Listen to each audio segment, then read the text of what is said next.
இந்த படத்தோட கதை விளக்கத்தை பார்க்கறதுக்கு முன்னாடி இந்த படத்துல 3 கேரக்டர் வரும். ஒரு சர்ச் ஃபாதர், ஒரு டாக்டர், ஒரு போலீஸ். இந்த படத்தோட மையக்கரு 3 பேருமே 3 விதமா அணுகுவாங்க. நம்ம சர்ச் ஃபாதர் இது கடவுளின் பெயர், கடவுளின் ஆணை, கடவுளின் விருப்பம் சொல்லி அந்த விஷயத்தை அணுகுவாரு. நம்ம மனோதத்துவ டாக்டரோ இது எல்லாமே அறிவியல் சம்பந்தமான விஷயம், மனோதத்துவம் சம்பந்தமான விஷயம், இதுல கடவுளோ அமோனிஷமோ ஒண்ணுமே கிடையாது, இதை நம்ம அறிவியல் மூலமா தான் அணுகணும் அப்படின்னு சொல்லி அவரோட வாதத்தை முன் வைப்பாரு. நம்ம போலீஸ்கார அம்மாவோ இதெல்லாம் சட்டப்படி தப்பு, சட்டத்துல இதுக்கான தண்டனைகள் இருக்கு, நம்ம சட்டத்தின் மூலமா தான் இதை கையாளணும்னு சொல்லி அவங்களோட விஷயத்தை முன் வைப்பாங்க. இன்னைக்கு நம்ம 2025 நெட்ஃபிளிக்ஸ்ல ரிலீஸ் ஆகி பட்டைய கலப்பின ரெவலேஷன் என்ற கொரியன் சைக்கோ த்ரில்லர் மூவியை பத்தி பார்க்க போறோம். இந்த கதை விளக்கத்தை கேட்டு முடிச்சதுக்கு அப்புறம் யாரோட அணுகுமுறை சரி அப்படின்னு நீங்க நினைக்கிறீங்கன்னு கமெண்ட்ல மென்ஷன் பண்ணுங்க. வாங்க வீடியோக்குள்ள போகலாம். இந்த படத்தோட ஸ்டார்டிங் சீன்ல ஜோன் மழை பெஞ்சிக்கிட்டு இருக்கு. ஒரு பொண்ணு கொடை பிடிச்சிட்டு ரோட்ல நடந்து போயிட்டு இருக்கா. ஆனா பின்னாடியே பயந்து திரும்பி பார்த்துக்கிட்டே போறா. பாத்தீங்கன்னா ஒரு ஆள் பின்னாடி அந்த பொண்ணை ஃபாலோ பண்ணிக்கிட்டு இருக்கான். அந்த பொண்ணு வேகமா நடந்து போய் சர்ச்சில் ஒரு பிரேயர் கூட்டம் நடந்துட்டு இருக்கும். அதுல உட்காந்துப்பா. அந்த ஆளும் அந்த பொண்ணை பின்தொடர்ந்து போய் நேரா அந்த சர்ச்சில் பிரேயர் கூட்டத்துல உட்காந்துக்கிறான். அந்த ஆள் அந்த பொண்ணையும் முறைச்சு பார்த்துக்கிட்டு இருக்கான். அவளுக்கு இன்னும் பயமாயிடுது. இவர் தான் இந்த சர்ச்சோட ஃபாதர். பிரேயர் முடிஞ்சன அந்த பொண்ணு சர்ச்சில் இருந்து அவளோட ஃப்ரெண்டை கூட்டிக்கிட்டு அங்க இருந்து கிளம்பி போறா. அந்த ஆளும் அந்த பொண்ணை பின்தொடர்ந்து போறாரு. அந்த நேரத்தில் நம்ம சர்ச்சோட ஃபாதர் வந்து இந்த ஆளை வழி மறைச்சு, நீங்க இதான் ஃபர்ஸ்ட் டைம் நம்ம சர்ச்சுக்கு வரீங்க போல இருக்கு, நீங்க வந்து ரொம்ப சந்தோஷம் அப்படின்னு சொல்லி பேச்சு கொடுக்குறாரு. நம்ம ஃபாதர் அவனை வாங்க காஃபி சாப்பிட்டு போலான்னு சொல்லி கூப்பிடுறாரு. இந்த ஆளுக்கு என்ன பண்றதுன்னு தெரியல. இல்ல நான் கிளம்பணும், எனக்கு வேலை இருக்குன்னு சொல்லி எஸ்கேப் ஆக பாக்குறாரு. ஃபாதர் விடாம வலுக்கட்டாயமா கூட்டிட்டு போயிடுறாரு. ஃபாதர் அந்த ஆளுக்கு காஃபி கொடுத்துட்டு ஒரு ஃபார்மை கொடுத்து டீடைல் எல்லாம் சொல்லுங்க, உங்க பேர் என்ன அப்படின்னு சொல்லி கேட்கிறாரு. அந்த ஆளு பேர் சொல்லுவாரு. அந்த ஃபாதர் அந்த ஃபார்ம்ல எழுதுறத பார்த்து எதுக்காக என்னோட டீடைல் அந்த ஃபார்ம்ல எழுதுறீங்கன்னு சொல்லி கேட்பாரு. சர்ச்சுக்கு வரவங்க எல்லாம் நாங்க ரெஜிஸ்டர் பண்ணி வச்சுப்போம். அதுக்கு அந்த ஆளு இத பாருங்க, நான் சும்மா இந்த பக்கம் போயிட்டு இருக்கும்போது சர்ச் இருக்கேன்னு சும்மா எட்டி பார்த்தேன், எனக்கு இதெல்லாம் வேண்டாம் அப்படின்னு சொல்றாரு. ஃபாதர் விடாம வலுக்கட்டாயமா ஒரு போட்டோ எடுத்து அவரோட பேரை மட்டும் எழுதி வச்சுக்கிறாரு. அந்த டைம் நம்ம ஃபாதருக்கு ஒரு கால் வருது. ஃபாதர் மத்த டீடைல் நீங்க அப்டேட் பண்ணுங்கன்னு சொல்லி அந்த ஃபார்ம் அந்த ஆள் கிட்ட கொடுத்துட்டு வெளியில வந்து காலை பேசுறாரு. ஆக்சுவலா நம்ம ஃபாதரோட ஒய்ஃபோட நடவடிக்கை சரியில்லாதனால அவங்களை கண்காணிக்க சொல்லி ஒரு டிடெக்டிவ் கிட்ட அதை பத்தி சொல்லியிருப்பாரு. அந்த டிடெக்டிவ் தான் போன் பண்ணிருப்பாரு. அவர் ஃபாதர் கிட்ட, நீங்க சந்தேகப்பட்டது சரியா போச்சு, உண்மையாலே உங்க மனைவி வந்து ஜிம் ட்ரெயினரோட தப்பா தான் நடந்துட்டு இருக்காங்க, நான் உங்களுக்கு சம்பந்தமான போட்டோஸ் எல்லாம் அமைச்சிருக்கேன், அந்த போட்டோஸை கொஞ்சம் பாருங்க அப்படின்னு சொல்லுவாரு. நம்ம ஃபாதர் அந்த போட்டோஸ் எல்லாம் பாக்குறாரு.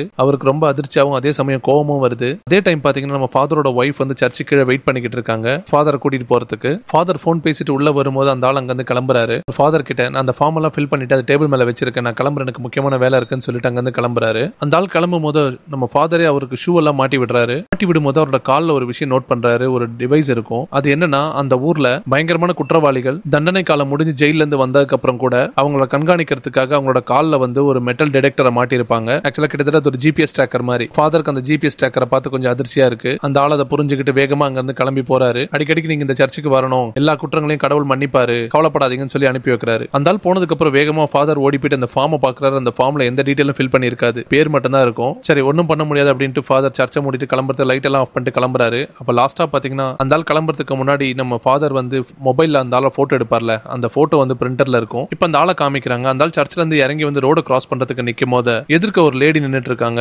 அவர் அந்த ஆளைய முறைச்சு பார்த்துட்டு இருக்காங்க. அந்த ஆளுக்கு ஒன்னும் புரியல. அந்த லேடி அந்த ஆளை முறைச்சு பார்த்துக்கிட்டே இருக்கும் போது அவங்களுக்கு ஒரு போன் வருது. அவங்க போன் எடுத்து பேசிக்கிட்டே இருக்கும் போது அந்த ஆள் அப்படியே ரோட கிராஸ் பண்ணி நடந்து போறாரு இவங்களை கண்டுக்காம. அந்த ஆள் அங்கிருந்து கடந்து போனாலும் அந்த பொம்பளை அவங்களே பார்த்து முறைச்சுக்கிட்டு இருக்காங்க. இந்த லேடிக்கும் அந்த ஆளுக்கு இது சம்பந்தம் இருக்கும் போல இருக்கு. என்ன நடக்குதுன்னு பார்க்கலாம். இப்ப நம்ம ஃபாதரையும் அவங்க ஒய்ஃபையும் காமிக்கிறாங்க. 2 பேரும் கார்ல போயிட்டு இருக்காங்க. அப்ப ஒய்ஃப், எனக்கு ஆபீஸ்ல கொஞ்சம் வேலை இருக்கு, என்னால நம்ம பொண்ணை கூட்டிட்டு வர முடியாது ஸ்கூல்ல இருந்து, நீ அவங்களை இன்னைக்கு பிக்கப் பண்ணிக்க அப்படின்னு சொல்றாங்க. இவங்க பேசிக்கிட்டே வரும்போது ஃபாதரோட ஒய்ஃப் ஒரு போர்டை பாக்குறாங்க. வண்டியை நிறுத்து அப்படின்னு சொல்றாங்க. ஃபாதரும் ஒய்ஃபும் அந்த போர்டை போய் பாக்குறாங்க. அதுல என்ன இருக்குன்னா, புதுசா அந்த இடத்துல ஒரு பெரிய சர்ச் கட்ட போறதா போட்டிருக்காங்க. அந்த சர்ச் கட்ட போறது வேற யாரும் கிடையாது, ஆல்ரெடி இப்ப நம்ம ஃபாதர் இருக்கார்ல சர்ச், அந்த சர்ச்சை கட்டினவர் தான். அவர் தான் இந்த பெரிய சர்ச்சையும் கட்டுறாரு. அவங்க ஒய்ஃப் சொல்லுவாங்க, இந்த சர்ச் வேலை முடிஞ்சிருச்சுன்னா இதுக்கு தான் உன்னை ஃபாதரா போடுவாங்க, இந்த சின்ன சர்ச்சில் இவ்வளவு பேரை சேர்த்தது ஒன்னும் வீண் போகல, நீ வேணா இன்னைக்கு அவரை போய் பார்த்து பேசு அப்படின்னு சொல்றாங்க ஒய்ஃப். இப்ப இந்த லேடியை காமிக்கிறாங்க. அவங்க அப்பா கூட வீட்டுல உட்காந்து சாப்பிட்டுக்கிட்டு இருக்காங்க. ஆக்சுவலா இவங்க ஒரு போலீஸ். அவங்க அப்பா கேட்பாரு, நீ ஏன் வந்து கிரைம் டிபார்ட்மெண்ட்டுக்கு மாத்திட்டு வந்துட்ட, ரொம்ப கஷ்டமா இருக்குமே அப்படின்னு சொல்லி கேட்பாரு. அவங்க அதெல்லாம் ஒன்னும் பிரச்சனை இல்லை, நான் பாத்துக்கிறேன் அப்படின்னு சொல்றாங்க. அப்ப அவங்க அப்பா சொல்றாரு, அந்த சைக்கோ ஜெயில இருந்து ரிலீஸ் ஆயிட்டான், உனக்கு தெரியுமா அப்படின்னு சொல்லி கேக்குறாங்க. அவங்க அதெல்லாம் தெரியாத மாதிரி காட்டிக்கிறாங்க. அதை கேட்ட உடனே நம்ம போலீஸ்க்கு முகம் மாறிடுது. அப்பா நீ அதை பத்தி எதுவும் நினைக்காத, பழசை எல்லாம் மறந்துரு அப்படின்னு சொல்லி ஒரு அட்வைஸை போடுறாரு. அட்வைஸை போட்டுட்டு அவங்க அப்பா அங்க இருந்து எந்திரிச்சு போறாரு. போகும்போது நம்ம போலீஸோட ஃபேமிலி போட்டோவை காமிக்கிறாங்க. இப்ப நம்ம ஃபாதரை காமிக்கிறாங்க. நம்ம ஃபாதர் அந்த சர்ச் கட்டுற பெரிய பாஸ்டரை போய் சந்திக்கிறாரு. 2 பேரும் கொஞ்ச நேரம் சாதாரணமா பேசிக்கிட்டு இருக்காங்க. பேசிக்கிட்டே இருக்கும்போது நம்ம ஃபாதர், நான் பார்த்தேன் நீங்க ஒரு பெரிய புது சர்ச் கட்டுறீங்க போல இருக்கு, நல்ல விஷயம் அப்படின்னு சொல்லி சொல்றாரு. அதுக்கு அந்த பாஸ்டர், ஆமா நீ ஏன் சொல்ல, அந்த சர்ச்சுக்கு யார ஃபாதரா போடலாம், நம்ம ஃபாதர் கிட்டே திரும்ப கேட்கிறாரு. இப்ப நம்ம ஃபாதருக்கு என்ன சொல்றதுன்னே தெரியல. சரி நான் யோசிச்சு சொல்றேன், திடீர்னு கேட்டனால எனக்கு யாரும் ஞாபகத்துக்கு வரமாட்டேங்கிறாங்க அப்படின்னு சொல்றாரு. அதுக்கு பாஸ்டர், அந்த கடவுளே அந்த சர்ச்சுக்கான ஃபாதர் யாருன்னு சொல்லி நமக்கு காமிப்பாரு அப்படின்னு சொல்றாரு. நம்ம ஃபாதர் அங்க இருந்து கிளம்பி போறாரு. நம்ம ஃபாதர் வரும்போது ஒருத்தரை மீட் பண்றாரு. இவர் வேற யாரும் இல்லை, இப்ப நம்ம ஃபாதர் பார்த்துட்டு வருவார்ல பாஸ்டர், அவரோட சன்னு தான். அவர் நம்ம ஃபாதரை பார்த்து, நல்லா இருக்கீங்களா ஃபாதர், உங்களுக்கு ஒரு விஷயம் தெரியுமா, எங்க அப்பா புதுசா ஒரு சர்ச் கட்டிக்கிட்டு இருக்காரு, நம்ம சர்ச்சில் இருக்கவங்க நான் தான் அந்த சர்ச்சுக்கு ஃபாதர் ஆகணும் அப்படின்னு சொல்லிக்கிட்டு இருக்காங்க. ஆனா என்ன கேட்டீங்கன்னா அதுக்கு தகுதியான சரியான ஆள் நீங்க தான். எனக்கு அந்த சர்ச்சுக்கு ஃபாதர் ஆகிறதுல கொஞ்சம் கூட விருப்பம் இல்ல. அப்ப நம்ம ஃபாதர் சர்ச்சுக்கு யார் ஃபாதரா வரணும்னு நம்மளோட இறைவனே நமக்கு காமிப்பாரு, நல்லதே நடக்கும் அப்படின்னு சொல்லிட்டு அங்கிருந்து கிளம்புறாரு. ஆக்சுவலா நம்ம ஃபாதருக்கு பயங்கர கஷ்டமாயிடுது. நம்ம ஃபாதர் இப்ப அவரோட சர்ச்சில் உட்கார்ந்து கடவுள்கிட்ட பிரார்த்தனை பண்றாரு. பரலோகத்தில் இருக்கும் பிதாவே, என்னை காத்தருளுங்கள். உங்கள் மேல் எனது நம்பிக்கையும் நான் சுமக்கும் சுமைகளும் இருக்க இந்த உலக ஆசைகள் பாவங்களால் நிலை குலைந்து போய்விடக் கூடாது. ஆனால் கடவுளே, இந்த புதிய சர்ச்சை நான் வழிநடத்தி செல்ல வேண்டும் என்பது உங்களுடைய சித்தமானால் இந்த பணியை ஏற்று நடத்துவதற்கு உங்களுடைய சேவகன் தயாராக உள்ளேன். தங்களின் ஆணை என்னவென்று தெரியப்படுத்துங்கள். அந்த டைம் பாத்தீங்கன்னா அவங்களோட ஒய்ஃப் கால் பண்றாங்க. அவங்க ஒய்ஃப் போன்ல, நீங்க நம்ம பொண்ணை ஸ்கூல்ல இருந்து கூட்டிட்டு வந்துட்டீங்களா, அவங்க கூட தான் இருக்காளான்னு கேக்குறாங்க. நம்ம ஃபாதருக்கே இப்பதான் ஞாபகம் வருது அவங்க பொண்ணை கூட்டிட்டு வர சொன்னது. அவங்க, நான் டே கேருக்கு போன் பண்ணி பார்த்தேன், ஒரு ஆள் வந்து கூட்டிட்டு போனதா சொன்னாங்க, அதை நீங்க தான் நினைச்சேன் அப்படின்னு சொல்றாங்க. ஃபாதர், அவளுக்கு ஒன்னும் ஆயிருக்காது, நான் அவளை கூட்டிட்டு வரேன் அப்படின்னு சொல்லி கிளம்புறாரு அங்க இருந்து. ஃபாதர் போனை கட் பண்ணிட்டு திரும்பி பார்க்கும்போது காலையில அந்த ஆள் சர்ச்சுக்கு வந்து ரெஜிஸ்ட்ரேஷன் பண்ணும்போது அவரோட போட்டோ கொடுத்திருப்பார்ல, அந்த போட்டோட பிரிண்ட் வந்து பிரிண்டர்ல இருக்கும். அந்த போட்டோவை பார்த்தா நம்ம ஃபாதருக்கு அந்த ஆள் மேல சந்தேகம் வந்துடும். அந்த ஆள் ஃபார்ம்ல அந்த ஆளோட பேர் மட்டும் எழுதியிருப்பாரு. அந்த பேரை வச்சு இன்டர்நெட்ல சர்ச் பண்ணி பாக்குறாரு. அவரோட அட்ரஸ் தெரியுது. அந்த அட்ரஸ் மொபைல்ல போட்டோ எடுத்துட்டு அங்கிருந்து கிளம்பி போறாரு. அங்க அப்படியே சீனை கட் பண்ணி இப்ப நம்ம போலீஸ்காரமாவை காமிக்கிறாங்க. அவங்க வீட்டுல படுத்துக்கிட்டு இருக்காங்க. அவங்களுக்கு வந்து கனவா அமானுஷ்யமான்னு தெரியல. தங்கச்சோட ஆத்மா வந்து அவங்க கிட்ட பேசுது. அக்கா, நீ ஏன் என்ன காப்பாத்த வரல, அவன் என்ன எப்படி எல்லாம் கொடுமைப்படுத்தினான் தெரியுமா, நீ வந்து என்ன காப்பாத்துவன்னு சொல்லி நான் நம்பிக்கிட்டு இருந்தேன், நீ ஏன் என்ன காப்பாத்த வரல அப்படின்னு சொல்லி அந்த ஆத்மா கேட்டுக்கிட்டே இருக்கு. அவங்களால அதை தாங்கிக்கவே முடியல. குற்ற உணர்ச்சியில் அப்படியே அழுதுகிட்டே படுத்துக்கிறாங்க. இப்ப நம்ம ஃபாதரை காமிக்கிறாங்க. நம்ம ஃபாதர் அந்த சர்ச்சுக்கு வந்து ரெஜிஸ்டர் பண்ணுவார்ல, காலில் விலங்கு போட்டிருக்கோம்ல, அவர் நம்ம இனிமே கைதின்னு கூப்பிடுவோம். அவரை தேடிக்கிட்டு போறாரு. நம்ம ஃபாதர் அந்த ஆளோட வீட்டுக்கு முன்னாடி போயிட்டு நின்னுட்டு கார்ல இருந்து பாத்துட்டு இருக்காரு என்ன நடக்குதுன்ட்டு.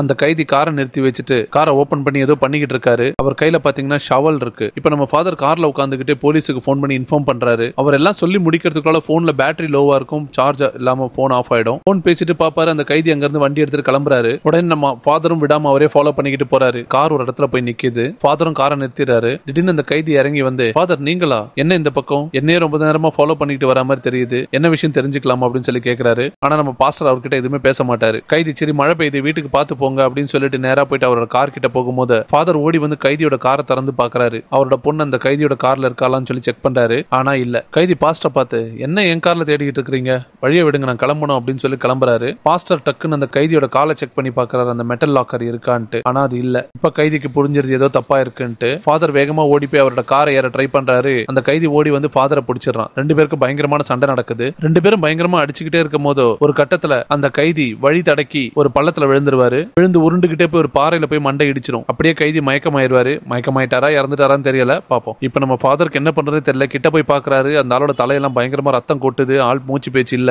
அந்த நேரம் பாத்தீங்கன்னா நம்ம ஃபாதருக்கு அவங்களோட ஒய்ஃப் கிட்ட இருந்து கால் வருது. அவங்களோட பொண்ணு கிடைச்சிட்டதாகவும் ஸ்கூல் முடிச்சுட்டு அவளோட ஃப்ரெண்டோட அப்பா தான் அவர் கூட்டிட்டு போயிருந்ததாகவும் சொல்லியிருக்காங்க. இப்ப ஃபாதருக்கு என்ன பண்றதுன்னு தெரியல. இந்த ஆள் வேற செத்து கிடக்குறாரு. ஃபாதர் அப்படியே நின்னுட்டே இருக்கும் போது மின்னல் வெட்டும் போது ஒரு வெளிச்சம் தெரியுது. அந்த வெளிச்சம் மலை முகத்துல பட்டு இயேசு கிறிஸ்துவோட முகம் மாதிரியே தெரியுது. ஆக்சுவலா அந்த கைதி காலையில ஃபாதரை பார்க்க வரும்போது ஒரு ஜாக்கெட் கொடுப்பாரு ஃபாதர். அந்த ஆளுக்கு ஜாக்கெட்டை தான் அந்த ஆள் போட்டிருப்பாரு. ஜாக்கெட்டை கழட்டி ஃபாதர் எடுத்துக்கிட்டு அந்த ஆளை வலிச்சு கொண்டு போய் அங்க இருந்து ஒரு மலை முகத்துல இருந்து இன்னொரு பள்ளத்துல தள்ளி விட்டுறாரு. தள்ளி விட்டுட்டு அங்கிருந்து கார் எடுத்துட்டு போயிடுறாரு. இப்ப நம்ம போலீஸ்காரமாவை காமிக்கிறாங்க. கமிஷனர் ஆபீஸ்ல ஒரு மீட்டிங்ல இருக்காங்க. ஆக்சுவலா இந்த மீட்டிங்கே நம்ம ஃபாதரும் அந்த கைதி சம்பந்தப்பட்டது தான். அந்த மீட்டிங்ல கமிஷனர், நேத்து நைட்டு நம்மளோட கண்ட்ரோல் ரூமுக்கு ஒரு கால் வந்தது. நம்மளோட ஏரியா சர்க்கிள் இருக்கிற சர்ச்சோட ஃபாதர் தான் நம்மளோட கண்ட்ரோல் ரூமுக்கு கால் பண்ணிருக்காரு. அவரோட சரியான இன்ஃபர்மேஷன் கொடுக்கறதுக்குள்ள அந்த கால் கட் ஆயிடுச்சு. அதே நேரத்துல ஆல்ரெடி ரேப் கேஸ் மூலியமா 2 தடவை ஜெயிலுக்கு போய் ரிலீஸ் ஆன இந்த ஆள், இந்த கைதி தன்னோட கால்ல இருந்த போலீஸோட ஜிபிஆர்எஸ் மெட்டல் டிராக்கரை உடைச்சிட்டு இந்த கைதியும் காணாம போயிட்டாரு. அதே நேரத்துல நேத்து ஒரு ஸ்கூல் பொண்ணும் காணாம போயிருக்கு. 3 விஷயத்துக்கு ஏதோ சம்பந்தம் இருக்க மாதிரி தெரியுது. அதனால இந்த கேஸ் நம்ம வேகமா இன்வெஸ்டிகேட் பண்ணணும்னு சொல்லி ஒருத்தருக்கு ஒரு பொறுப்பை கொடுக்குறாங்க. இதை கேட்ட உடனே நம்ம போலீஸ்காரமாவும் பயங்கர அப்செட் ஆயிடுறாங்க. என்னன்னா, போலீஸ்காரமாவோட தங்கச்சியை கடத்தி கற்பழிச்சு கொலை பண்ணதே இந்த கைதி தான். அதுக்கான தண்டனையா தான் அந்த ஜெயில போட்டிருப்பாங்க. காலம் முடிஞ்சு ரிலீஸ் ஆயிருக்கான். இன்னொரு பொண்ணும் காணோம். இப்ப நம்ம கமிஷனர் சொன்ன மாதிரியே ஒரு போலீஸும் இன்வெஸ்டிகேஷன் ஸ்டார்ட் பண்றாங்க. ஒரு போலீஸ் டீம் அந்த கைதி வாழ்ந்த வீட்டை போய் செக் பண்றாங்க. வீட்டுல பாத்தீங்கன்னா செவர்ல எல்லாம் என்னென்னமோ எழுதி வச்சிருக்கு. செவத்துல மட்டும் இந்த மாதிரி விசித்திரமான ஒரு படம் வரைஞ்சு வச்சிருக்கோம். இது என்னன்னு தெரியல, என்ன நடக்குதுன்னு பார்க்கலாம். இப்ப ஒரு போலீஸ் டீம் நம்ம ஃபாதரை விசாரிக்குது. நேற்று ஈவினிங் நம்ம கண்ட்ரோல் ரூமுக்கு போன் பண்ணிருந்தீங்க, என்ன நடந்துச்சு சொல்லுங்க அப்படின்னு சொல்லி கேக்குறாங்க. சமீபத்துல ரிலீஸ் ஆன ஒரு கைதி என்னோட சர்ச்சுக்கு வந்திருந்தான். ஈவினிங் என்னோட பொண்ணு காணாம போயிட்டா. நான் அந்த ஆள் வீட்டுக்கு போனேன். அந்த டைம்ல அந்த ஆள் கையில ஒரு ஷோவல் வச்சு நின்னுட்டு இருந்தான். ஒருவேளை இந்த ஆள் தான் என் பொண்ணை கடத்திருப்பானு சந்தேகப்பட்டு தான் நான் போலீஸ்க்கு ஃபோன் பண்ணேன். ஆனா என் பொண்ணு அவனோட ஃப்ரெண்டு வீட்டுக்கு போயிருந்தா ஒன்னும் பிரச்சனை இல்ல, என் பொண்ணு திரும்ப கிடைச்சிட்டா அப்படின்னு நம்ம ஃபாதர் போலீஸ் கிட்ட எல்லாத்தையும் சொல்றாரு. போலீஸ், உங்க சர்ச்சை சேர்ந்த இன்னொரு பொண்ணு டின்யோன் என்ற பொண்ணு நேத்து காணாம போயிருக்கா. இவருக்கு எங்களுக்கு எந்த துப்போ தடயமோ கிடைக்கல. ஏதாவது இன்ஃபர்மேஷன் தெரிஞ்சுன்னா எங்களுக்கு கால் பண்ணுங்கன்னு சொல்லி போலீஸ் அவங்களோட கான்டாக்ட் நம்பரை கொடுத்துட்டு போறாங்க. அந்த போலீஸ்காரம்மா கிளம்பும் போது ஒரு விஷயத்தை நோட் பண்றாங்க. ஃபாதரோட ஷூ வந்து ரேக்ல இருக்கும். இது ஃபுல்லா பயங்கர சேரா இருக்கும். ஆனா அவங்க அதை பத்தி எதுவுமே நம்ம ஃபாதர் கிட்ட கேட்கல. அங்க இருந்து கிளம்பி போறாங்க. போலீஸ் போனதுக்கு அப்புறம் நம்ம ஃபாதர் பயங்கர பதட்டமாயிடுறாரு. குற்ற உணர்ச்சியால அழுகுறாரு. இப்ப நம்ம ஃபாதரை அந்த சர்ச்சு கட்டிட்டு இருக்கிற பாஸ்டர் வந்து பார்க்க சொல்றாரு. நம்ம ஃபாதர் அந்த பாஸ்டரை போய் பார்க்கறாரு. அந்த பாஸ்டர், நம்மளோட புது சர்ச்சுக்கு என்னோட பையனை தான் ஃபாதரா போடணும்னு நினைச்சேன். ஆனா என் பையன் ஒரு கேடுகட்ட காரியம் செஞ்சுட்டான். நம்ம சர்ச் மெம்பரோட பொண்ணு கூட அவன் தப்பா நடந்துகிட்டு இருக்கான். ஃபாதர் ஆகிற தகுதியே கிடையாது. நீ தான் நம்ம புதுசா கட்டுற சர்ச்சுக்கு ஃபாதரா இருக்கணும். கடவுளோட விருப்பமும் நீ தான் அந்த சர்ச்சுக்கு ஃபாதர் ஆகணும்னு இருக்கு. இதுதான் நம்ம கடவுளின் கட்டளையும் விருப்பமும் கூட. கடவுளின் விருப்பத்தை நீ தான் நிறைவேற்றணும் அப்படின்னு சொல்றாரு. பாஸ்டர் சொன்னதை கேட்டு ஃபாதர் அழுதுகிட்டு நான் இதை ஏத்துக்கிறேன் அப்படின்னு சொல்லி ஒத்துக்கிறாரு. இப்ப நம்ம போலீஸ் டீம் அந்த கைதியோட வீட்ல இருந்து எடுத்த போட்டோவெல்லாம் எடுத்து அந்த கைதி ஜெயில இருக்கும் போது அவருக்கு ட்ரீட்மெண்ட் பண்ண சைக்காட்ரிஸ்ட் கிட்ட காமிக்கிறாங்க. அதையெல்லாம் பார்த்துட்டு அந்த சைக்காட்ரிஸ்ட், அவன் நல்லா தான் குணமாகிட்டு இருந்தான், ஆனா திரும்ப எப்படி அவன் இன்னொரு குற்ற செயலில் ஈடுபட்டு இருக்கான், அவனை என்ன தூண்டுச்சு அப்படின்னு சொல்லி யோசிக்கிறாரு. அப்படியே அங்கிருந்து ஒரு பிளாஷ்பேக் போகுது. கோர்ட்ல இந்த டாக்டர் பேசுற மாதிரி காமிக்கிறாங்க. நம்ம டாக்டர், நம்ம கைதி சின்ன வயசுல இருந்து பயங்கர சித்திரவதைகள் அனுபவிச்சிருக்கான். கைதியோட ஸ்டெப் ஃபாதர், அதாவது அவங்க அம்மாவோட ரெண்டாவது கணவர், கைதியை ரொம்ப சித்திரவதை பண்ணியிருக்காரு. அதனால அவனுக்கு சின்ன வயசுல இருந்து ரொம்ப மனநல பாதிக்கப்பட்டிருக்கு. அவனுக்கு வெளி உலகம்னால என்னன்னு தெரியாது. செய்த குற்றங்கள் எல்லாமே வந்து அவனோட சுயநினைவா அது குற்றம் தெரிஞ்சு அவன் செய்யல அப்படின்னு சொல்லுவார் டாக்டர். ஆக்சுவலா இப்ப கைதி என்ன கேஸ்ல மாட்டிருக்காருன்னா, நம்ம போலீஸ்காரமாவோட தங்கச்சியை கடத்தி எப்படி அந்த கைதி அவங்க அப்பா சின்ன வயசுல ரூம்ல அடைச்சு வச்சு பயங்கரமா சித்திரவதை பண்ணி கொடுமைப்படுத்தினாரோ அதே மாதிரி போலீஸ்காரமாவோட தங்கச்சியை பண்ணியிருக்காரு. கேஸ் கைதிக்கு சாதகமா போறத பார்த்து கைதிக்கு தண்டனையே கிடைக்காது, ரிலீஸ் பண்ணிடுவாங்கன்னு நினைச்சு போலீஸ்காரமா கோவத்துல கத்துறாங்க. அவன் பண்ணது சட்ட பிரகாரம் குற்றம், தண்டனை கொடுத்தே ஆகணும் அப்படின்னு சொல்லி சத்தம் போடுறாங்க. நம்ம போலீஸ்காரமா இப்ப கோர்ட்டை விட்டு வெளியில அமைச்சிடுறாங்க. அங்க அப்படியே பிளாஷ்பேக் முடியுது. இப்ப நம்ம போலீஸ்காரமா அந்த டாக்டர் போய் சந்திக்கிறாங்க. அவங்க டாக்டர் கிட்ட, நான் யாருன்னு தெரியுதா, 5 வருஷத்துக்கு முன்னாடி நீங்க காப்பாத்துனீங்களே ஒரு கைதி, அவனால பாதிக்கப்பட்ட பொண்ணோட அக்கா, அவன் பண்ண சித்திரவதைனால என் தங்கச்சியால அதுக்கப்புறம் நிம்மதியா வாழவே முடியல, அவ சூசைட் பண்ணிக்கிட்டா. அன்னைக்கு கொடுத்த வாக்குமூலத்தினால தான் கோர்ட் அவனை விடுதலை செஞ்சது. நான் இன்னைக்கு இன்னொரு பொண்ணு காணாம போயிருக்கா, இதுக்கெல்லாம் நீங்க தான் காரணம் அப்படின்னு சொல்லுவாங்க. டாக்டர், நான் வந்து ஒரு மனநல தத்துவ டாக்டர், என்னோட கடமையை தான் நான் செஞ்சேன். தத்துவ ரீதியா அவனோட பிரச்சனைகளை தான் நான் கோர்ட்ல சொன்னேன். அதே மாதிரி நீங்க பாதிக்கப்பட்ட ஒரு பொண்ணோட அக்காவா இருந்து யோசிக்காம கேஸை ஹேண்டில் பண்ற போலீஸா இருந்து யோசிச்சு பாருங்க. இப்ப காணாம போன பொண்ணை எப்படி கண்டுபிடிக்கணும் உங்களுக்கே தெரியும். சரி நான் வரேன் அப்படின்னு சொல்லிட்டு அந்த டாக்டர் அங்க வந்து கிளம்புறாரு. இப்ப நம்ம ஃபாதரை காமிக்கிறாங்க. காணாம போன பொண்ணோட அம்மா வந்து ஃபாதரை பாக்குறாங்க. ஃபாதர், என் பொண்ணு கிடைச்சிருவாளா, எனக்கு என்ன பண்றதே தெரியலன்னு சொல்லி அழுகுறாங்க. ஃபாதர் அவங்கள தேத்தி கொஞ்சம் நல்லா ஆறுதல்லாம் சொல்லி பிரேயர் பண்ணி அனுப்பி வைக்கிறாரு. இந்த பக்கம் போலீஸ் ஸ்டேஷன்ல இந்த கேஸ் சம்பந்தமான ஒரு போலீஸ் மீட்டிங் நடந்துட்டு இருக்கும். கொஞ்ச நாளைக்கு முன்னாடி தான் அந்த கைதி அவங்க தெருவில் இருந்த சிசிடிவி கேமராவெல்லாம் அவனே போய் உடைச்சிருக்கிறதா அந்த ரெக்கார்ட் ஆயிருக்கும். கமிஷனர் அதெல்லாம் மத்த போலீஸுக்கு காமிச்சிட்டு இருக்கும்போது ஒரு கால் வருது ஒரு போலீஸ்க்கு. அந்த கால்ல கைதியோட காரை கண்டுபிடிச்சதாகவும் அது இருக்கிற இடத்தையும் போலீஸுக்கு சொல்றாங்க. உடனே கமிஷனர், வாங்க எல்லாரும் கிளம்பலாம், சீக்கிரம் அந்த இடத்துக்கு போகணும் வாங்க அப்படின்னு சொல்லி போலீஸும் கூட்டிட்டு போறாரு. இந்த பக்கம் பாத்தீங்கன்னா போலீஸ் வந்து அந்த காணாம போன பொண்ணோட அம்மாக்கு இன்ஃபார்ம் பண்றாங்க. இந்த மாதிரி அந்த கைதியோட வண்டியை நாங்க கண்டுபிடிச்சிட்டோம் அப்படின்ட்டு. ஆக்சுவலா இவங்க சர்ச்சுக்கு போயிருப்பாங்கல்ல ஃபாதரை பார்த்து பிரேயர் பண்றதுக்கு. ஃபாதர் இவங்களை திரும்ப வீட்டுல விடுறதுக்காக கூட்டிட்டு போறாரு. அப்பதான் போலீஸ் கிட்ட இந்த போன் வருது. ஃபாதரும் அந்த பொண்ணோட அம்மா 2 பேருமே போலீஸ் சொன்ன இடத்துக்கு போறாங்க. அந்த பொண்ணோட அம்மாவும் ஃபாதரும் அந்த இடத்துக்கு போகும்போது போலீஸ் எல்லாம் அந்த இடத்த ஃபுல்லா செக் பண்ணிக்கிட்டு இருக்காங்க, ஏதாவது தடயம் கிடைக்குமான்ட்டு. அந்த பொண்ணோட அப்பாவும் அம்மாவும் போலீஸ் கிட்ட சண்டை போட்டுட்டு இருப்பாங்க, எங்களை உள்ள விடுங்கன்னு சொல்லிட்டு. அந்த டைம்ல ஃபாதர் வருவாரு. வந்து போலீஸ்காரங்க கிட்ட பாடி கிடைச்சிச்சா அப்படின்னு சொல்லி கேட்பாரு. போலீஸ்காரங்களுக்கு எல்லாம் ஷாக். என்ன இது, பொண்ணு இன்னும் இறந்துட்டாலா இல்லையானே தெரியல, ஆனா அதுக்குள்ள இவர் எப்படி பொண்ணு இறந்துட்டதா கன்ஃபார்ம் பண்ணி பாடி கிடைச்சிருச்சான்னு சொல்லி கேட்கிறாருன்னு சொல்லி சந்தேகமா இவரை பாக்குறாங்க. என்னோட பொண்ணு இறந்திருக்க மாட்டா சொல்லிக்கிட்டு அவங்க அம்மா மயக்கடிச்சு விழுந்துடுறாங்க. அந்த அம்மா ஹாஸ்பிட்டலுக்கு அமுச்சு வச்சுட்டு போலீஸ்காரங்க எல்லாம் பேசிக்கிட்டு இருக்காங்க. நேத்து இங்க மழை பெஞ்சனால எந்த தடயமும் கிடைக்கல, இந்த கேஸை வந்து க்ளோஸ் பண்றதுக்கு எந்த தடயமும் நம்ம கிட்ட கிடையாது அப்படின்னு சொல்லி பேசிக்கிட்டு இருக்காங்க. ஆனா அந்த போலீஸ்காரமா மட்டும் ஃபாதரையே பயங்கரமா நோட் பண்ணிக்கிட்டு இருக்காங்க, இவர் என்ன பண்றாருன்ட்டு. போலீஸ்காரங்க எல்லாம் பேசுறதை கேட்டு ஃபாதர், ஓகே நம்ம மாட்டிக்க மாட்டோம் அப்படின்னு சொல்லி மனசை திடப்படுத்திக்கிறாரு. ஆனா அந்த போலீஸ்காரமாக்கு மட்டும் நம்ம ஃபாதர் மேல சந்தேகமா இருக்கு. அவரையே வாட்ச் பண்ணிட்டு இருக்காங்க, அவர் என்ன பண்றாருன்ட்டு. என்ன நடக்குதுன்னு பார்க்கலாம். இப்ப நம்ம ஃபாதரையே அவங்களோட வைஃபையும் காமிக்கிறாங்க. ஃபாதர் வைஃப் கிட்ட, நீ என்கிட்ட இருந்து ஏதாவது மறைக்கிறியா, என்கிட்ட ஏதாவது உண்மையை சொல்லணுமா நீ அப்படின்னு கேட்கிறாரு. வைஃப், அதெல்லாம் ஒண்ணு இல்லையே, நான் எதையும் மறைக்கல அப்படின்னு சொல்றாங்க. ஃபாதருக்கு பயங்கர கோவம் வந்துரும். ஃபாதர் அவரோட வைஃப் கிட்ட, நம்ம பாஸ்டரோட பையன் சர்ச்சில் இருக்கிற ஒரு பொம்பளையோட கள்ள தொடர்புல இருக்கிறதா அவர் சொல்றாரு அப்படின்னு ஃபாதர் சொன்ன உடனே ஃபாதரோட வைஃபுக்கு முகம் எல்லாம் மாறிடுது. ஏன்னா அந்த பாஸ்டரோட பையன் கூட தொடர்புல இருக்கிறது நம்ம ஃபாதரோட வைஃப் தான். வைஃபுக்கு புரிஞ்சிருது ஃபாதர் கண்டுபிடிச்சிட்டாருன்ட்டு. இங்க இருந்து கிளம்பணும் அப்படின்னு சொல்லிட்டு எஸ்கேப் ஆகுறாங்க. ஃபாதர் வலுக்கட்டாயமா அவங்களோட வைஃபை பிடிச்சு வச்சு, எல்லா பாவங்களுக்கும் மன்னிப்பு இருக்கு, நீ உன்னோட பாவத்தை உணர்ந்து மன்னிப்பு கேளுன்னு சொல்லி வற்புறுத்துறாரு. அவங்க அழுதுகிட்டே மன்னிப்பு கேட்கறாங்க. நம்ம ஃபாதர் அவங்களுக்கு பாவ மன்னிப்பு கொடுத்து அவங்களை ஏத்துக்கிறாரு. பாவ மன்னிப்பெல்லாம் முடிஞ்சு ஃபாதரும் அவரோட வைஃபும் கார்ல போய்கிட்டு இருக்காங்க. அவங்க போயிட்டு இருக்கும்போது வழியில ஒரு ஆம்புலன்ஸ் சேர்ல மாட்டிக்கிட்டு நின்று இருக்கதை பாக்குறாங்க. ஃபாதர் வண்டியை நிறுத்தி அந்த ஆம்புலன்ஸ் காரங்க கிட்ட ஏதாவது உதவி வேணுமான்னு சொல்லி கேட்கிறாரு. இல்ல, நாங்க பிக்கப் ட்ரப்புக்கு சொல்லியிருக்கோம், அது வந்துகிட்டு இருக்கு, தேங்க்யூ ஃபாதர்னு சொல்லி அமுச்சு விட்டுறாங்க ஃபாதரை. நம்ம ஃபாதர் வழக்கமா ஒரு ஹாஸ்பிட்டல் போயிட்டு அங்க இருக்கிற பேஷண்ட்காக எல்லாம் பிரேயர் பண்ணுவார் போல இருக்கு. அந்த மாதிரி ஒரு ஹாஸ்பிட்டலுக்கு போறாங்க ஃபாதர் அவரோட ஒய்ஃபும். அந்த ஹாஸ்பிட்டல் போனோன்னு அங்க இருக்கிற சிஸ்டர்ஸ்லாம் ஃபாதரையும் அவங்களோட ஒய்ஃபையும் வரவேற்கிறாங்க. அப்போ ஒரு சிஸ்டர், நாங்க ஒரு ஆம்புலன்ஸுக்கு ஃபோன் பண்ணியிருந்தோம், இப்ப வரைக்கும் வரவே இல்லை சொல்றாங்க. அதுக்கு ஃபாதரோட மிஸ்ஸஸ், நாங்க வர வழியில அந்த ஆம்புலன்ஸ் சேர்ல சிக்கிட்டு இருக்கிறத பார்த்தோம், பிக்கப் ட்ரக் வந்தோடனே அதை ரெடி பண்ணி கொண்டு வந்துருவாங்க அப்படின்னு சொல்லிக்கிட்டு இருப்பாங்க. அப்போ ஒரு சிஸ்டர் சொல்றாங்க, நேத்து ஒரு ஆள் மலையில இருந்து தவறி விழுந்திருப்பான் போல இருக்கு, உடம்பெல்லாம் பயங்கரமான காயம், இருந்தாலும் அந்த மலையில இருந்து தவழ்ந்தே நம்ம ஹாஸ்பிட்டலுக்கு வந்து அட்மிட் ஆயிட்டாரு, யாரு என்ன இதெல்லாம் தெரியல, அவர் இந்த சின்ன ஹாஸ்பிட்டல வச்சு ட்ரீட்மெண்ட் பண்ற அளவுக்கு வசதி இல்ல, அவரை பெரிய ஹாஸ்பிட்டலுக்கு அனுப்பணும், அதுக்கு தான் நாங்க ஆம்புலன்ஸுக்கு வர சொல்லியிருந்தோம் சொல்லுவாங்க. இதை கேட்ட உடனே நம்ம ஃபாதருக்கு லைட்டா முகம் மாறுது. ஏன்னா அவர் மலையில இருந்து கீழே தள்ளி விட்டு அந்த கைதியா இருக்குமோன்னு அவருக்கு ஒரு சந்தேகம். ஃபாதர் அவரோட ஒய்ஃப் அந்த சிஸ்டர்ஸோட அமிச்சிட்டு, நீ போயிட்டு நான் வரேன் அப்படின்னு சொல்லிட்டு அவங்களை அமுச்சு வைக்கிறாரு. அவரோட சந்தேகத்தை தீர்த்துக்கிறதுக்காக அவரே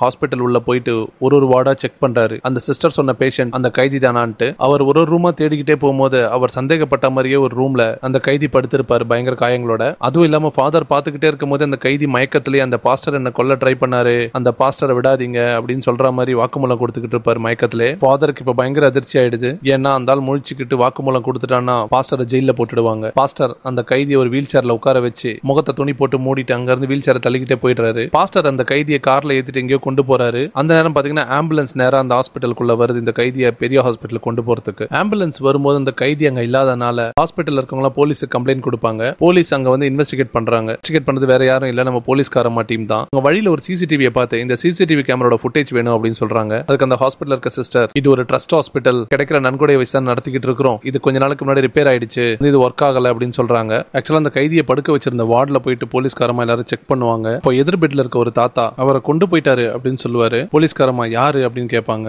அதுக்கு அந்த பெரியவர், கடவுள் தான் அவரை கொண்டு போயிட்டாரு அப்படின்னு சொல்லுவாங்க. சிஸ்டர் சொல்லுவாங்க, அவர் வந்து கொஞ்சம் மனநல பாதிக்கப்பட்டவர், அவர் ட்ரீட்மெண்ட்ல இருக்காரு, அவர் சொல்றதெல்லாம் அது கேட்காதீங்க அப்படின்னு சொல்லிடுவாங்க. போலீஸ்காரமா ரூம் எல்லாம் செக் பண்ணிட்டு வரும்போது நம்ம ஃபாதரோட ஒய்ஃப் இன்னும் பல சிஸ்டர்ஸ் எல்லாம் சேர்ந்து அங்க இருக்கிற பேஷண்ட்ஸ்க்கெல்லாம் பிரேயர் பண்ணுவாங்க. போலீஸ்காரமா அவங்க எல்லாம் யாருன்னு சொல்லி கேட்பாங்க. அதுக்கு அந்த சிஸ்டர், அவங்க எல்லாம் சர்ச்சில் இருந்து வந்து இந்த பேஷண்ட்ஸ்க்காக பிரேயர் பண்றவங்க அப்படின்னு சொல்லுவாங்க. அதுக்கு போலீஸ்காரமா, அவங்களோட லிஸ்ட் எல்லாம் எனக்கு கிடைக்குமா அப்படின்னு சொல்லி கேட்பாங்க. அந்த சிஸ்டரும் கொடுக்குறாங்க. இப்ப நம்ம ஃபாதரை காமிக்கிறாங்க. ஃபாதர் அந்த கைதியை கடத்தி கொண்டு போய் ஒரு பாழடைஞ்ச பில்டிங்ல அவனை வச்சு கட்டி வைக்கிறாரு. இந்த டைம் கைதி மயக்கத்துல இருந்து மயக்கம் தெளிஞ்சு, என்ன ஏன் இப்படி பண்ற, நான் உனக்கு என்ன பண்ண அப்படின்னு சொல்லி கேட்கிறாரு. அதுக்கு ஃபாதர், எனக்கும் அதுக்கான காரணம் தெரியல, கடவுள் சுத்தி சுத்தி என்ன உன்கிட்டே கொண்டு வந்து நிறுத்துறாரு, என் கையால உன்னை தண்டிக்கிறாரு, நான் இது வரைக்கும் என்னோட வாழ்க்கையில எந்த பாவமும் நான் பண்ணதில்ல, ஆனா உன்னை கொல்ற நிலைமைக்கு என்ன கொண்டு போயிட்டாரு, இது கடவுளின் விருப்பமா என்னன்னு எனக்கு தெரியல. ஃபாதர் சொல்றதெல்லாம் கேட்ட அந்த கைதி, நீ என்ன கொல்ல முயற்சி பண்ற, அதை மறைக்கிறதுக்காக தான் இந்த கடவுள்ன்ற பேர்லாம் கதையை விட்டுட்டு இருக்க அப்படின்னு சொல்றாரு. ஃபாதர், இப்பதான் எனக்கு ஒரு விஷயம் புரியுது, இந்த மாதிரி பெண்களையும் குழந்தைகளையும் கற்பழிச்சு கொன்ன உன் கிட்ட என்ன கொண்டு வந்து விட்டு அவர் உனக்கு கொடுக்க நினைக்கிற தண்டனையை நான் நிறைவேற்றணும்னு அவர் விருப்பப்படுறாரு, அதனாலதான் சுத்தி சுத்தி நான் உன்கிட்ட வந்துகிட்டு இருக்கேன்னு நினைக்கிறேன், இதுதான் கடவுளின் விருப்பமும் கூட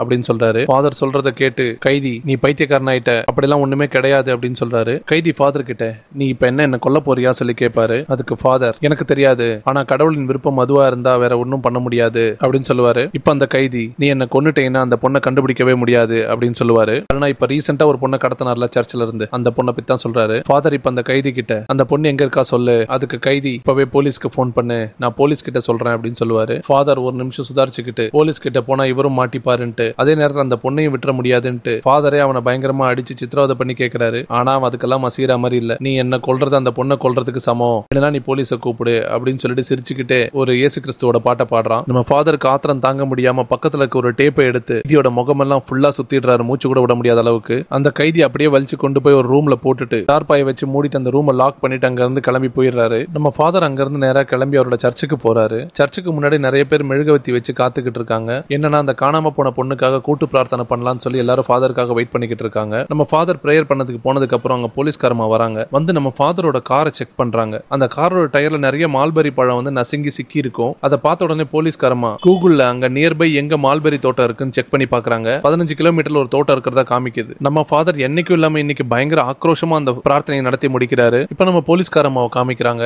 அவங்க கூகுள்ல சர்ச் பண்ண மால்பெரி தோட்டம் எங்க இருக்குன்னு தேடிக்கிட்டே போறாங்க. அந்த வழி போய்கிட்டே நம்ம ஃபாதர் அந்த கைதியை கடைச்சு வைப்பார்ல, அந்த பில்டிங் கிட்ட போய் நிக்குது. நம்ம போலீஸ்காரமா இறங்கி அங்க ஏதாவது தடயம் கிடைக்குமான்னு செக் பண்ணி பாக்குறாங்க. அவங்க சந்தேகப்பட்ட மாதிரி அங்க நம்ம ஃபாதரோட காரோட தடம் அங்க இருக்கும். தேடிக்கிட்டே அந்த பில்டிங் குள்ள போறாங்க. அவங்க அந்த பில்டிங் குள்ள ஒரு இடமா தேடும் போது ரூமுக்கு போற மாதிரி ஏதோ ஒரு தடத்தை பாப்பாங்க. சந்தேகப்பட்ட அந்த ரூமை திறந்து பாப்பாங்க. கைதியை கட்டி போட்டு வச்சிருப்பார்ல, அந்த ரூம் தான் அது. போலீஸ்காரமா அந்த டார்பாய் எடுத்து பார்த்தா அந்த கைதி அங்க மயங்கிற நிலைமையில இருப்பான். நம்ம போலீஸ்காரமா மத்த போலீஸுக்கும் இன்ஃபார்ம் பண்ணி வர வைக்கலாம்னு சொல்லி போன் எடுக்கிறாங்க.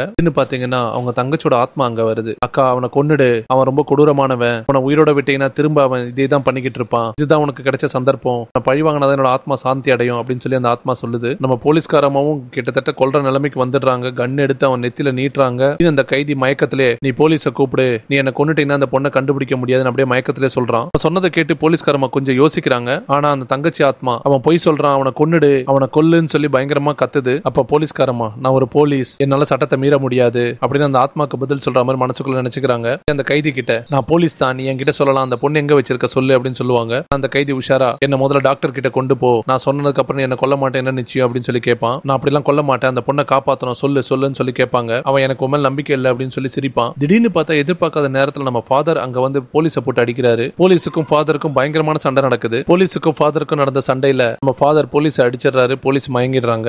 போலீஸ் மயக்கத்துல இருந்து கண்முழிச்சு பார்த்தா நம்ம ஃபாதர் போலீஸ் அந்த கைதி ரெண்டு பேரையுமே கட்டி போட்டு வச்சிருக்காரு. இப்ப நம்ம ஃபாதர் போலீஸ் கிட்ட கடவுள் எல்லாத்தையும் ஒரு காரணத்தோட தான் செய்யறாரு, அவர் உன்னை இங்க அமுச்சு வச்சது கூட ஒரு காரணம் தான், ஒருவேளை இவன் செத்துட்டா கூட என்னோட பாடி யாருக்கா கிடைச்சா நான் மாட்டிக்க வாய்ப்பு இருக்கு, ஆனா கடவுள் பாத்தியா உன்னை இங்க அமுச்சு வச்சு இங்க ரெண்டு பேரும் சண்டை போட்டு சாகுற மாதிரி ஆகிறதா அவரோட சித்தம் அப்படின்னு சொல்றாரு. நீங்க ரெண்டு பேரும் சண்டை போட்டு இறந்துட்டீங்கன்ற மாதிரி தான் வெளி உலகத்துக்கு தெரியும், கடவுள் என்ன காப்பாத்திடுவாரு அப்படின்னு ஃபாதர் சொல்லுவாரு. நம்ம போலீஸ்காரமா அந்த பொண்ணு எங்க இருக்காங்க தெரியுமா, அந்த பொண்ணை காப்பாத்துங்க அப்படின்னு சொல்லுவாங்க. அதுக்கு நம்ம ஃபாதர் அவ எப்பவோ செத்துட்டா, அவ உயிரோட இல்ல அப்படின்னு சொல்றாரு. ஃபாதர் நம்ம இப்ப அவனை கொன்னுடணும் அப்படின்னு சொல்லுவாரு. உங்க ரெண்டு பேருக்கு நடந்த சண்டையில அந்த கைதி உங்களை சுட்டுட்டு அந்த நிலத்தவரி கீழே விழுந்து இறந்துட்டான் அப்படின்னு சொல்லி கதையை முடிச்சிடலாம். அதுக்கு போலீஸ்காரமா நீங்க சரண்டர் ஆயிடுங்க, நீங்க பண்ற தப்பு அப்படின்னு சொல்லி மிரட்டுவாங்க. ஆனா நம்ம ஃபாதருக்கு அதெல்லாம் மண்டையிலே ஏறாது. கைதி திடீர்னு அழுதுகிட்டே டெய்லி அந்த ஒத்த கண்ணு பேய் வந்து என்ன சித்திரவதை பண்ணும், இந்த ரூம்ல கட்டி வச்சு அடிக்கும் அப்படின்னு சொல்லுவாரு. ஃபாதர் வாய மூடுறான்னு சொல்லி அவரை போட்டு அடிப்பாரு. அதுக்கு நம்ம போலீஸ்காரமா அவனை அடிச்சு கொண்டுடாதீங்க, செத்துட்டானா அந்த பொண்ணு இருக்கிற இடத்த கண்டுபிடிக்க முடியாதுன்னு சொல்லுவாங்க. அதுக்கு நம்ம ஃபாதர் அந்த பொண்ணு எப்பவோ செத்துட்டா, அந்த பொண்ணை இந்த பாவி தான் கொலை பண்ணி புதைச்சிட்டான் அப்படின்னு சொல்லுவாரு. இவன் பண்ண இந்த பாவத்தை தண்டிக்கிறதுக்காக தான் கடவுள் இவனை என்கிட்ட அமைச்சிருக்காரு, கடவுள் எல்லா பாவத்தையும் மன்னிப்பாரு, ஆனா இவன் செஞ்ச பாவத்தை மன்னிக்கவே இல்ல அவரு, அதனாலதான் கடவுள் என்ன இவனுக்கு தண்டனை கொடுக்க சொல்லி ஆணையிட்டு இருக்காரு, நான் கடவுளின் ஆணை நிறைவேற்றணும் அப்படின்னு சொல்றாரு ஃபாதர். மூணு பேருக்கும் பயங்கரமான வாக்குவாதம் நடக்குது. கைதி ஃபாதரை பார்த்து இந்த பைத்தியக்காரங்கிட்ட எப்படியாவது என்ன காப்பாத்துங்க அப்படின்னு சொல்லுவான். போலீஸ்காரமா ஃபாதர் கிட்ட நீ அந்த கைதியை கொண்டுடாத, அவனை வச்சுதான் அந்த பொண்ணு எங்க இருக்கான்னு சொல்லி கண்டுபிடிக்கணும் அப்படின்னு சொல்லுவாங்க. ஆனா ஃபாதரோ அவன் சொல்றத நம்பாத, அவன் செத்து போயிட்டா, அவன் தான் அவளை கொன்னுட்டான், கடவுள் இவனை தண்டிக்க சொல்லி என்கிட்ட அமைச்சிருக்காரு அப்படின்னு சொல்லி மூணு பேரும் மாறி மாறி சண்டை போட்டுப்பாங்க. ஒரு கட்டத்துல போலீஸ்காரமா கட்டெல்லாம் அவுத்துட்டு ஃபாதர் கூட பயங்கரமா சண்டை போடுறாங்க. ரெண்டு பேரும் பயங்கரமா சண்டை போட்டதுல ஒரு கட்டத்துல கைதி பில்டிங்கோட மேல இருந்து தடுமாறி கீழே விழ போயிருவாரு. போலீஸ் எப்படியோ அவரை கை கொடுத்து பிடிப்பாங்க. அந்த கட்டத்துல கூட அவங்க அந்த கைதி கிட்ட கேட்பாங்க, அந்த பொண்ணு எங்க இருக்கா சொல்லுன்னு சொல்லி கேட்பாங்க. அதுக்கு அந்த கைதி சொல்லுவான், அந்த பொண்ணை அந்த ஒத்த கண்ணு பேய் சாப்பிட்டுடுச்சு அப்படின்னு சொல்லுவான். சில வெயிட் தாங்க முடியாம அப்படியே கைதியை விட்டுடுவாங்க. அவனும் கீழே விழுந்து இறந்துடுறான். இப்ப நம்ம போலீஸ் மத்த போலீஸ் எல்லாம் வர வச்சிடுறாங்க. ஃபாதரையும் தூக்கி ஜெயில போட்டுறாங்க. எல்லா போலீஸும் ஒன்னா சேர்ந்து அந்த பொண்ணை கண்டுபிடிக்கிற முயற்சியில இருப்பாங்க. ஒரு போலீஸ் சொல்லுவாரு, கைதி ஜெயில இருந்து ரிலீஸ் ஆனதுக்கு அப்புறம் ஏரியால தான் நிறைய கன்ஸ்ட்ரக்ஷன் ஒர்க்ல வேலை பார்த்துட்டு இருந்தான், அந்த ஏரியால தேடி பார்த்தா அந்த பொண்ணு கிடைக்க வாய்ப்பு இருக்கு அப்படின்னு சொல்லி முடிவு பண்றாங்க. இப்ப எல்லா போலீஸும் அந்த கன்ஸ்ட்ரக்ஷன் நடந்த இடத்துக்கு போறாங்க அந்த பொண்ணை தேடிக்கிட்டு. இப்ப போலீஸ் சந்தேகப்பட்ட மாதிரியே அந்த கைதி வேலை செஞ்ச கன்ஸ்ட்ரக்ஷன் நடக்கிற இடத்துல இருக்கிற பழைய பில்டிங் குள்ளதான் அந்த பொண்ணை போட்டு கட்டி போட்டு வச்சிருக்காங்க. அங்க வேற அந்த பில்டிங் இடிக்கிற வேலை நடக்குது. இந்த பொண்ணு உள்ள இருக்கிறது யாருக்கும் தெரியாது. இப்ப நம்ம போலீஸ்காரமாவை காமிக்கிறாங்க. நம்ம போலீஸ்காரமா சைக்காட்ரிஸ்ட் டாக்டர் போய் பாக்குறாங்க. அவர்கிட்ட நம்ம ஃபாதரை பத்தின விஷயங்கள் எல்லாத்தையும் சொல்றாங்க. இது ஒரு விதமான மனோவியாதி தான். ஆக்சுவலா சில பேர் என்னன்னா நடக்கிற ஒரு விஷயத்துக்கு காரணம் இருக்கும், சாதாரணமா பாக்குற விஷயத்த கூட அதுல இருந்து அவங்களுக்கு வேற விதமான ஒரு விஷயங்கள் தோணும், அவர் அந்த பிரச்சனையில தான் பாதிக்கப்பட்டிருக்காரு அப்படின்னு சொல்றாங்க. ஃபாதர் கடவுளின் பெயரால சொன்ன விஷயத்துக்கு டாக்டர் அறிவியல் பூர்வமான விளக்கத்தை தராரு. இப்ப போலீஸ்காரம் அந்த கைதியை பத்தி கேக்குறாங்க. அவன் சாகும் போது அந்த பொண்ணை ஒத்த கண்ணு பேய் தான் சாப்பிட்டுருச்சு அப்படின்னு சொன்னா, அதே மாதிரி அவனோட வீட்டுல இருந்து எடுக்கப்பட்ட படம் இது, அவன் சொன்னதுக்கு ஏதாவது சம்பந்தம் இருக்குமா சொல்லி கேக்குறாங்க. அதுக்கு டாக்டர் அவன் சின்ன வயசுல இருந்து பயங்கரமா சித்திரவதை செய்யப்பட்டிருக்கான், அதனால அவன் மைண்ட் உருவாக்குன ஒரு கேரக்டரா கூட இருக்கலாம் அந்த ஒத்த கண்ணு பேய், நேரங்கள்ல அவனே சுயநினைவு இல்லாம அந்த ஒத்த கண்ணு பேயா நடந்திருக்கலாம், எல்லாமே ஒரு அனுமானம் தான், ஆனா நம்ம கிட்ட உறுதியான சாட்சி எதுவுமே கிடையாது அப்படி டாக்டர் சொல்றாரு. போலீஸ்காரமாக்கு திடீர்னு அவங்க சிஸ்டரோட ஆத்மா தெரியுது, ஆனா டாக்டர் பார்க்கும்போது அது மறைஞ்சிருது. திடீர்னு போலீஸ் ஒரு மாத்திரை எடுத்து போட்டுக்கிறாங்க. பார்த்தோம் நம்ம டாக்டருக்கு புரியுது அவங்களுக்கு ஏதோ பிரச்சனை இருக்குன்ட்டு. டாக்டர் சொல்றாரு, உங்க பிரச்சனை என்னன்னு என்கிட்ட சொல்லுங்க, என்னால ஏதாவது பண்ண முடியுமான்னு சொல்லி பாக்குறேன் அப்படின்னு சொல்றாங்க. இப்ப போலீஸ்காரமா எல்லா கதையும் சொல்றாங்க, அவங்க வாழ்க்கையில் நடந்து அவங்க தங்கச்சி பத்தி எல்லாத்தையுமே சொல்றாங்க. அதுக்கு டாக்டர், இது வெறும் மன பிரம்ம தான், நீங்க ஒரு போலீஸா இருந்து உங்க தங்கச்சியை காப்பாற்ற முடியாம போனதுனால ஏற்பட்ட குற்ற உணர்ச்சி தான் அது, இதை பத்தி நீங்க ஒன்னும் கவலைப்பட தேவையில்ல, நார்மல் ட்ரீட்மெண்ட்ல இது சரியாயிடும் அப்படின்னு டாக்டர் சொல்றாரு. எனக்கும் அது புரியுது, ஆனா இப்ப பிரச்சனை என்ன, இப்ப இன்னொரு பொண்ணு காணாம போயிருக்கா, அவளையும் என்னால காப்பாற்ற முடியாம போச்சுன்னா இதோட குற்ற உணர்ச்சி எனக்கு இன்னும் அதிகமாயிடும் அப்படின்னு சொல்லி அழுகுறாங்க. நம்ம ஃபாதர் என்னன்னா அவர் செஞ்சதுக்கு எல்லாமே கடவுள் தான் காரணம் அப்படின்னு சொன்னாரு. அந்த கைதி நடந்ததுக்கு எல்லாத்துக்குமே அந்த ஒத்த கண்ணு பேய் தான் காரணம்னு சொன்னாரு. நீங்க என்னடா நீங்க உங்களையே குத்தம் சொல்லிக்கிறீங்க, நடக்கிற விஷயங்கள் எல்லாத்துக்குமே அந்த சூழ்நிலைகள், அதனால மக்கள் எடுக்கிற முடிவு தான் காரணம், ஆனா கடவுள் பேய் மனுஷங்க எல்லாருமே அங்க உருவாக்குற காரணங்கள், அது உண்மை கிடையாது அப்படின்னு சொல்லுவாரு. நீங்க சொல்றது எனக்கு கொஞ்சம் ஆறுதலா இருக்கு டாக்டர், ஆனா இப்ப அந்த பொண்ணை கண்டுபிடிக்கணும், அதுக்கு நான் என்ன பண்றது அப்படின்னு சொல்லி கேட்பாங்க. அதுக்கு டாக்டர், அந்த கைதிக்கு ட்ரீட்மெண்ட் கொடுக்குமா அவன் நல்லா குணமாயிட்டு வந்தான், கிட்டத்தட்ட அவனுக்கு பூர்ண குணமாயிடுச்சு,